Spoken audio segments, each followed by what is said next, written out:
Hey everyone, welcome to the teamfortress.tv Highlander Invitational Cup. I am Kip, joined here by Ryushi. We are your casters for the next couple hours, bringing you the best of North American Highlander. Ryushi, how are you doing today?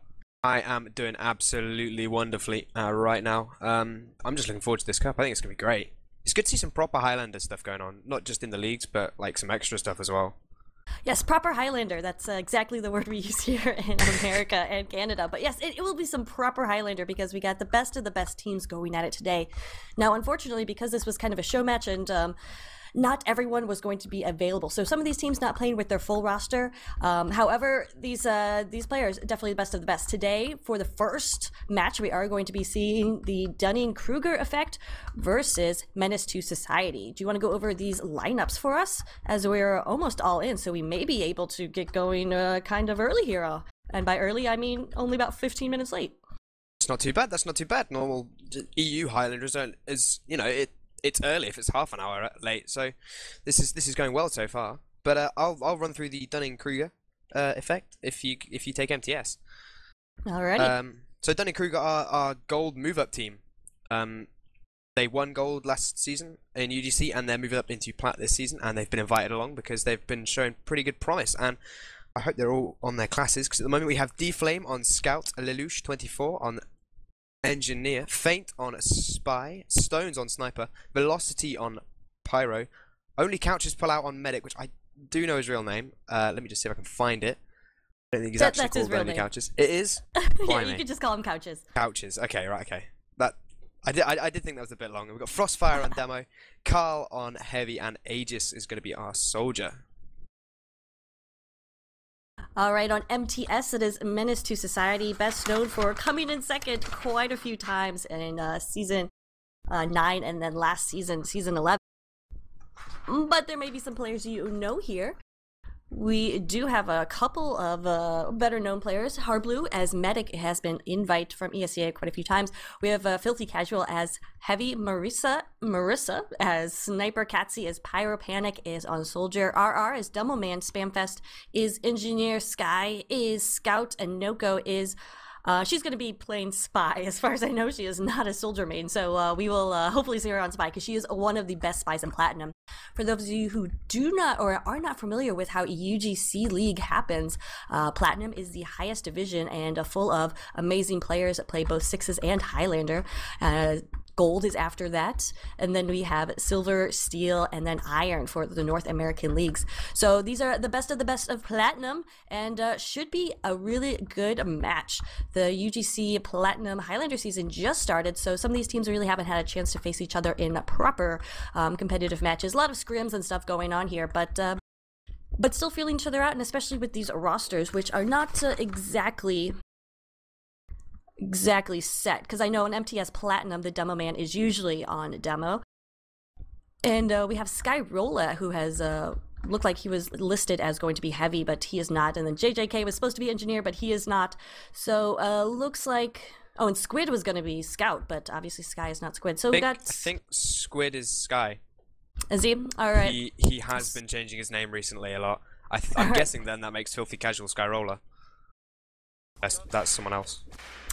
You know what, I'm not sure. We'll wait till we can get confirmation maybe from chat, or just we'll see. But looks like we are ready to go live here. So welcome to the first match of the teamfortress.tv Highlander Invitational Cup. I'm Kip here with Ryushi, and we're going to see how DK sets up here on first point in Badwater. Now, do you know what the Dunning-Kruger effect is, Ryushi, as we watch this build right here? Pretty standard spot. I do, yes. I did have to Google it, but basically it's lower skilled people thinking themselves very, very high skilled, and high skilled people being not very confident in themselves and then thinking themselves low skilled, basically, which yeah, obviously does mean quite a lot in a video game. So I don't know if they're insulting other people or themselves. I'm not quite sure who they're aiming it at, but well. I think it's a dialectical effect, so it's really quite genius right here. But we do see the standard setup going for DK, and we'll see if we have a big bomb out of point from RR, the Demo Man. as that is usually his goal, or if we're going to have a more conservative approach. We're already Frostfire is just in a ton of spam down. Sky gets taken out right out of spam to a headshot, and they're actually bringing their medic out already. That is MTS. Oh, they get bombed by a soldier, and they'll have to force pop right here, so nice work from Aegis to force that pop. That's going to be significant as Blue not in position at all to take on this setup on Cliff, and DK still holding on to their Uber, so nice bomb right there from Aegis.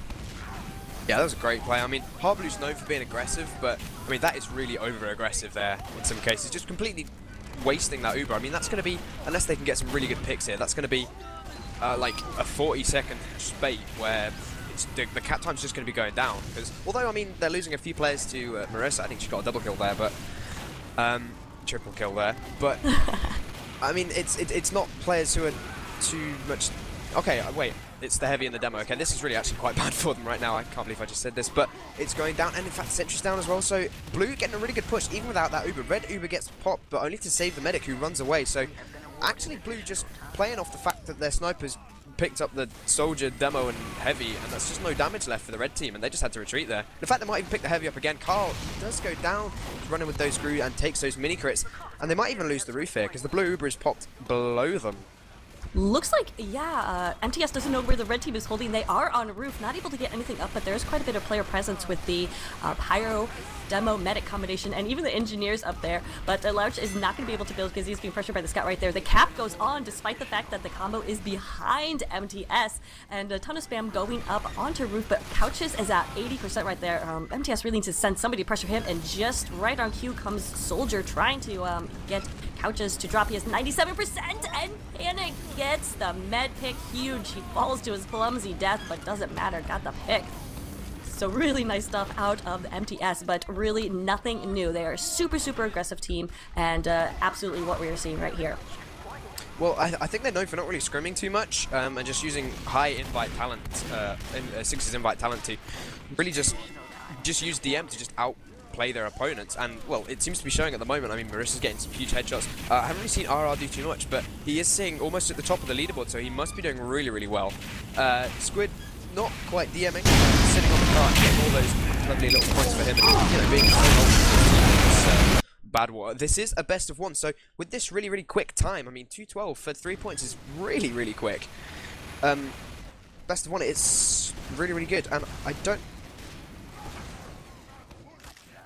I think you cut out there, right? But you're absolutely correct. A fast time is going to be essential right here, but Frostfire is putting out some pills that will not miss. He's just poking his nose around the corner. He actually took down Harblu with a pill, so Harblu's at a significant Uber disadvantage, and here comes the crits. Frostfire connects with Filthy Casual and Squid right there, but somehow Harblu gets away alive.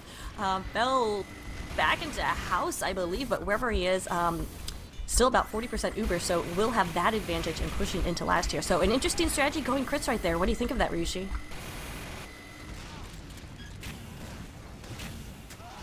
Alright, it looks like we've dropped Ryushi right there. So it's just going to be me until he decides to pop back in. Of course, custom live from Europe, so we do appreciate his help. But Blue, oh, Harblu went down right there. This is why we need two casters, so Harblu dropping down. I'm not sure he dropped Uber right there, but he was significantly close, over 50%. So we'll see if he can, or if he changes strategies right here, because we know that Red is still running those crits and has that 90, 100% crits up, ready to go. Frostfire is reloading, and crits is popped, gets a sticky in, takes down Sky or Squid right there. Looks like Harblu, again, is nowhere to be found, so will survive this crits, but Blue Heavy caught out, but he managed to actually stay alive, so Filthy Casual heading back to get a sandwich right there. Just checking in, Ryushi, you with us? I think so. Alright, we I'm hear gonna blame you. my housemates downloading some horrific German porn or something like that. Oh, that was too much information. Panic actually jumping and trying to get the wrangled sentry, but gets caught up in the corner, so ballsy play right there. It did take a lot of damage, but it's being repaired long distance from Lelouch, who is an excellent engineer, especially on Badwater. I've seen him before in playoffs on gold, just absolutely going huge. He does get that level 3 sentry gun up and repaired. He's only 1 of 5 right now who is up for his team, so we'll see if he can keep it going. Hardblue nowhere close to an Uber or anything right here, and only Couch is only at 11%. He's actually not even healing. He's trying to get some kills, but he goes down. And that is a very nice time. Yeah, Sky actually got killed just as he capped the point, but it didn't matter because he sacrificed his life, and getting that time is just beautiful for him, really. So good. a really, really just like aggressive round out of MTS there. That's perfect. That's how you want to play this game. Absolutely. What's the fastest time you've seen on Badwater? I think something like 2.5 minutes. Oh wow, wow. So this is nowhere near record setting, but it is a very good way to start off this competition. Absolutely, yeah. I mean, at this high level, you wouldn't say it. The 2.5 minute one was like a complete destruction roll, but this wasn't really a roll. I didn't think that DK did too badly. They didn't. And MTS were just able to focus the cart more often, really. Yeah, and I think the big pitfall for DK was not being able to set up at third, which is a nice position to defend if you can get a level 3 sentry gun in the house. They're not able to do that, and so MTS was able to just roll around that corner. Failed a couple pushes onto last right there, but ultimately got out with a very, very nice time. So we'll see if DK can match it. Gonna have to put out a lot of aggression in here, and already seeing a really interesting sentry gun position. I love seeing new sentry gun positions. Spamfest building on the rock right there. So far, it doesn't look like it's been spotted out, but Demoman is popping back, trying to get some spam. He's putting spam down. It actually does take down Spamfest, so Engineer out. We'll see how long that sentry gun can last. Well, still alive so far, but then again, with both Ubers up, it's still pretty dangerous. It's working though. I mean, they can't seem to get any spam on it. It's got to be really perfect spam to hit it right there. And obviously no snipers are in danger of shooting it, so it seems to be working so far. Although this blue Uber is now going to be coming out. It's onto the Demoman. It does take out RR, but is it going to be enough? The Uber Pyro is just blowing everything away. Oh, great job right there from Catsy to just really take out that Uber out of this equation. The Spy, though, did get a sap feint with nice positioning right there. Sentry gun will go down, but their Catsy is still alive and doing some nice defense of the cart. And only a couple up right now. 4 up. 4. No, down goes Carl to a sweet headshot by Marissa. So really nobody to capitalize on this lack of sentry gun and lack of positioning on defense for MTS. They do regroup and do put themselves back in position, and this is the MTS of the mini seasons. We've seen them just really, really great. Great performance, even though there are a lot of, high division players here who are just great at DM. They have this great team cohesion and great callers, especially from Hardblue, who just understands this meta like nobody else. Yeah, Interesting decision to rebuild up here, actually. Well, I think they've got the opportunity. A lot of blue did go down, and although they've lost that high ground, I think they can easily retake it, because I mean they're leading their demo, and the red Uber does in fact get popped off here. It's not really finding anyone so far. It's found the engineer, but it's not quite the pick that they wanted. And now with that high ground still going to the blue team, it's pretty unlucky there. They should be able to take this point if they can just keep that high ground advantage and not lose their medic here, who does in fact go down. Marissa headshotting whoever I say. I think that's like a I don't know. She's going insane right now. Huge plays by her. Definitely known as one of the better snipers in Highlander, but definitely showing real skills right here. We'll see how she matches up in the coming matches. I'm just assuming MTS will be able to hold this match because they're just doing excellent work right here. Hardblue taking a bit of damage, but falling back with 70% Uber. Only 2 minutes and 15 seconds left for DK to get this cart all the way to the conclusion. I don't know, do you think they can do it? I'm already calling it early. That's usually not caster code. Caster code is to pretend that everything is possible. But right now, DK is not keeping presence on the cart. They need a ×3. They're abandoning it right now as the Uber comes in to push everybody off. Catsy again getting some of that Uber, so she has been getting a lot of love from Hardblue right there, and love to see that. Defensively aggressive Pyro, I guess is the word you could use. Yeah, well, I mean, it's still possible. I wouldn't quite call it yet. I've seen the cart pushed from second to last in like a minute, so there's still definitely time left, but they do need to get the picks out. And now with this heavy up top, picking up Panic and RR, this could be the chance that they need, because all of Red are now sort of shut down at the bottom, and maybe even sort of locked out, but with Blue only having a scout to defend, Sky goes down really, really easily there, and now with Blue able to push up and take this top and really control the area below them. The sniper's going to go down there. Some really nice play, but oh, big backstabs though from Noko. Yeah, taking down Medic and Heavy. That's kind of going to seal the deal for DK right here. And with only ×1, I don't think there's any physical way that they can get this to the end at less than 1 minute. Here comes the Uber pop out of Red again, and MTS just showing why they are almost champs a couple of years running. Yeah, I think that's what, they were second like 2 or 3 seasons in a row, right? Yeah. Well, It's like last year too, only the best of the best. So definitely got those skills and one of the main contenders in this competition right here. But not all is lost for DK. It is double elimination, so they will be facing a lower bracket challenge and definitely still in this and in it to win it. Yeah, absolutely. I mean, I think after this there should still be some round 1 games going on, so we can probably hop into another STV and see if we can find out what's happening in some other matches, because at the moment this does look like a sealed deal. Although a lot of players going down for red right now, but there's just not enough time for them to cap it, unfortunately. They're just looking for damage stats now, padding them and making themselves look very, very nice. Why not? Why not? And they did get that cap, so that's a little bit of a moral victory right there. But DK finding MTS a little bit too hard to overcome right here.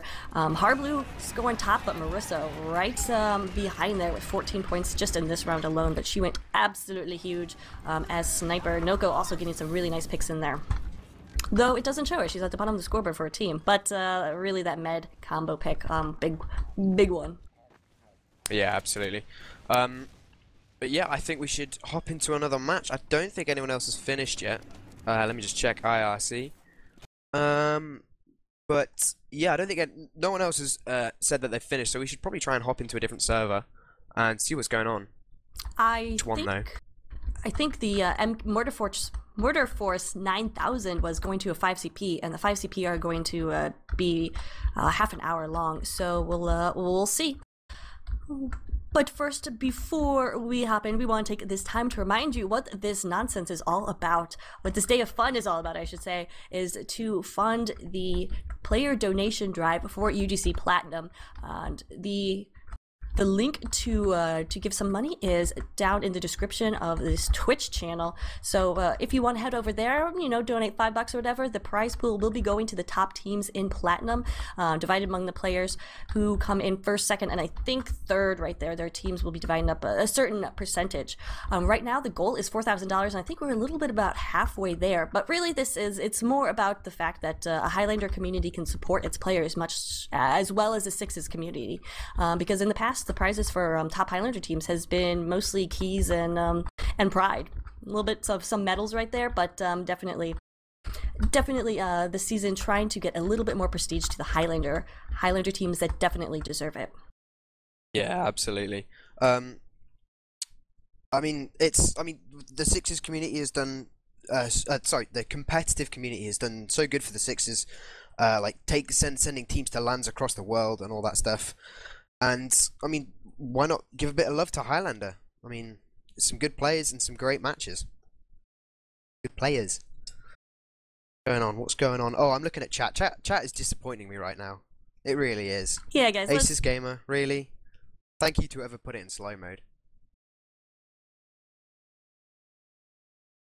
Alright, we're going to try and find another match to catch up on, so don't go anywhere. Don't go anywhere for the next several hours because we're going to have nonstop action for you. Why don't we head on over to the I don't know, we're all getting messages at the same time, so we will have a match for you just shortly.